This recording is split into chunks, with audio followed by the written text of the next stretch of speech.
இந்திய அரசியலமைப்பின் ஆர்டிகி 181 என்ன சொல்கிறது என்பதை இப்போது எளிமையாக பார்க்கலாம். ஒரு மாநில சட்டமன்றத்தின் லெஜிஸ்லேட்டிவ் அசெம்பிளி சபாநாயகர் ஸ்பீக்கர் அல்லது துணை சபாநாயகரை டெப்யூட்டி ஸ்பீக்கர் பதவியிலிருந்து நீக்குவதற்கான தீர்மானம் கொண்டு வரும்போது என்ன நடைமுறையை பின்பற்ற வேண்டும் என்று கூறுகிறது. சபாநாயகரை பதவியிலிருந்து நீக்குவதற்கான ஒரு தீர்மானம் சட்டமன்றத்தில் விவாதத்தில் இருக்கும்போது சபாநாயகர் அவையில் இருந்தாலும் அவர் அவையை முன்னின்று நடத்த பிரசைட் முடியாது.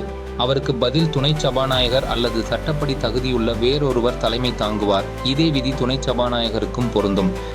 தன் மீதான நீக்க தீர்மானம் விவாதத்தில் இருக்கும்போது சபாநாயகர் அந்த அவையின் நடவடிக்கைகளில் கலந்து கொள்ளவும் உரையாற்றவும் உரிமை உண்டு. சாதாரண நேரங்களில் சபாநாயகர் ஒரு தீர்மானத்தின் மீது வாக்குகள் சமமாக இருந்தால் மட்டுமே தனது முடிவெடுக்கும் வாக்கை காஸ்டிங் வோட் அளிப்பார்.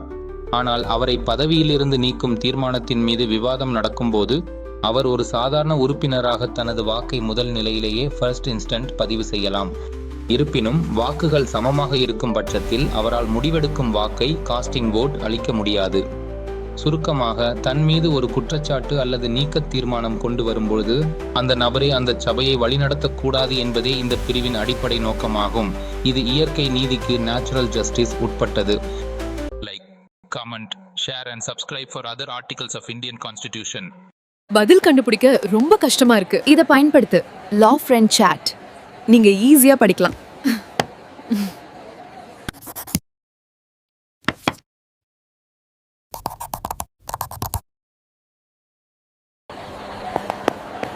சட்ட தேர்வுகளுக்கு படிக்க லா ஃப்ரெண்ட் சாட் பதிவிறக்குங்க. ஈஸி ஆயிடும். lawfriendchat.in